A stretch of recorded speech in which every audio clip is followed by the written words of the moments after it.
Bien le bonjour à tous, bienvenue sur The Weekend Sport. Si toi aussi t'aimes le soccer, t'aimes le football, que t'es un fan du football en général, de façon générale, et que t'aimes genre avoir des bonnes analyses, des analyses pertinentes, des analyses vraies, des analyses crues, des analyses sans langue de bois, écoutez sur la bonne chaîne, bienvenue sur The Weekend Sport. Sans plus tarder, nous allons nous intéresser à la rencontre ayant opposé le Real Madrid à l'Eintracht Francfort pour le match de Super Coupe d'Europe. Tout d'abord, j'aimerais féliciter encore cette équipe du Real Madrid pour sa victoire ce soir, parce qu'elle a su s'imposer contre Francfort, elle a su gagner 2 buts à 0, même si le score peut être en peur ou peut être sévère, parce que si on prend la barre de Casemiro, ça aurait pu faire 3. Mais j'aimerais retenir aussi les bons côtés de cette équipe allemande de Francfort, parce que franchement, ils ont très très bien joué. Ils n'ont pas démérité parce que franchement, ils ont posé de sérieux problèmes au Real Madrid. Mais le Real Madrid a de l'expérience. C'est ce qui a genre déterminé cette rencontre aujourd'hui en faveur du Real Madrid, c'est l'expérience. Parce que cette équipe du Real, elle est expérimentée. Elle a quand même gagné plusieurs Champions League. Je peux dire en 10 ans, le Real a gagné 5 Champions League. Ça veut dire qu'en 5 Champions League remportées, ils ont peut-être remporté, ou peut-être, oui, la cinquième aujourd'hui, là, la cinquième Super Coupe d'Europe de leur histoire. Et c'est juste hallucinant. Et franchement, ils rejoignent le Barça et Milan au classement des équipes les plus titrées de cette compétition. Et c'est juste, c'est tout à leur honneur quoi, d'avoir gagné ce match. Et moi, ce que j'aimerais juste dire, c'était que Francfort n'a pas démérité. Francfort a fait un bon jeu. Même si j'ai quand même été choqué par certaines occasions des joueurs de Francfort, à savoir, bon, je ne maîtrise plus son nom, mais c'était un joueur, il était complètement devant Thibaut Courtois. Au lieu de bien frapper, de bien placer sa balle, mais il fait un extérieur du pied et ça va droit dans les gants de Courtois alors qu'il avait l'occasion de marquer. Et bon, ça, ce sont des, je crois, des erreurs de débutants, mais quand on voit l'entrée de Kolo Muani, ce qu'il a comme apporté à cette équipe, ce joueur, franchement, il faut le surveiller parce que pour moi, Kolo Muani, c'est un joueur d'avenir, c'est un joueur exceptionnel. C'est un joueur qui va faire du bien à son équipe et tout de Francfort. Et je pense que c'est une très très bonne recrue pour eux. Même si je pense que le talent de Kolo Muani n'est pas dans une équipe comme Francfort qui se bat pour se maintenir en fait en Bundesliga. Je pense qu'il aurait pu aller dans un club comme Dortmund ou bien un grand club allemand.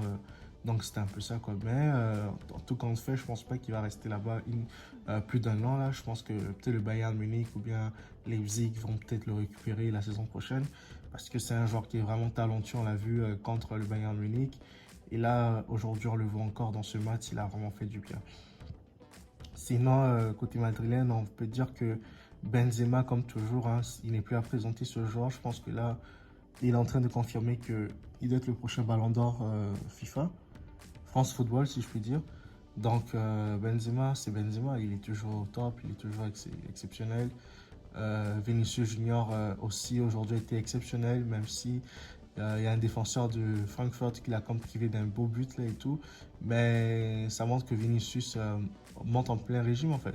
Comme il avait annoncé il y a quelques jours dans les différents journaux espagnols, que cette saison il va comme se surpasser, comme Benzema aussi l'avait comme déclaré et tout. On attend de voir le meilleur Vinicius parce que jusqu'à là, le Real Madrid n'a pas fait comme des recrutements de ouf là, mais je pense que cette équipe a quand même une ossature qui fait que elle est capable de se battre encore cette année pour la Liga, pour la Champions League et pour tous les trophées qui sont comme à sa portée quoi. Mais ce n'est que normal et on ne peut que féliciter le Real Madrid pour son jeu, pour ce travail fourni et aussi aujourd'hui Carlo Ancelotti qui a encore démontré une fois de plus à toute l'Europe et que c'était le meilleur entraîneur du monde à l'heure actuelle hein, parce que bon, j'ai beau décrire Carlo Ancelotti l'année passée, j'ai beau dire qu'il était un coach nul, un coach rouillé, mais la réalité c'est qu'il gagne. Il gagne avec les joueurs qu'il met sur le terrain. Comme quoi, c'est lui qui est tout le temps avec ses joueurs, donc il les connaît mieux que quiconque là. Donc bon, il a le temps de faire la meilleure équipe possible pour eux. Et c'est tout à son honneur et félicitations à Carlo Ancelotti parce que il y a une statistique comme quoi aujourd'hui c'était sa 24e finale. Et c'est sa 19e victoire en fait. Et c'est le seul entraîneur à avoir gagné genre plein de trophées comme ça là. Donc félicitations Carlo Ancelotti et j'attends que la saison du Real Madrid soit encore enrichissante, même si aujourd'hui elle a montré de l'expérience parce que cette rencontre, le Real la gagne parce que le Real Madrid est expérimenté, c'est juste ça.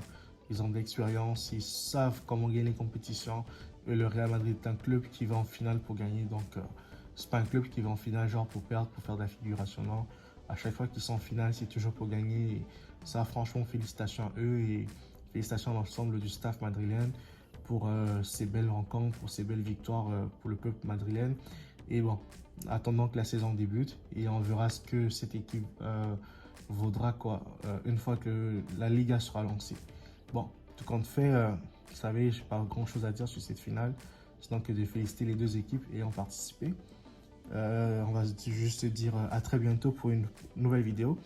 Si jamais tu es nouveau sur cette chaîne, que tu viens découvrir cette chaîne, tu viens découvrir Zorican Sport, je t'invite tout simplement à t'abonner, à mettre un like, et, à faire des commentaires si tu en as, si tu as des commentaires à faire, à les formuler.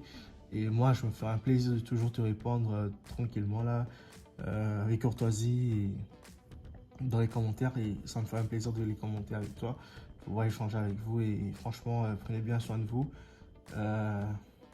C'est ça. N'oubliez pas de partager autour de vous, de liker, commenter. Moi, je vous dis à très bientôt pour une prochaine vidéo. Merci. Bye.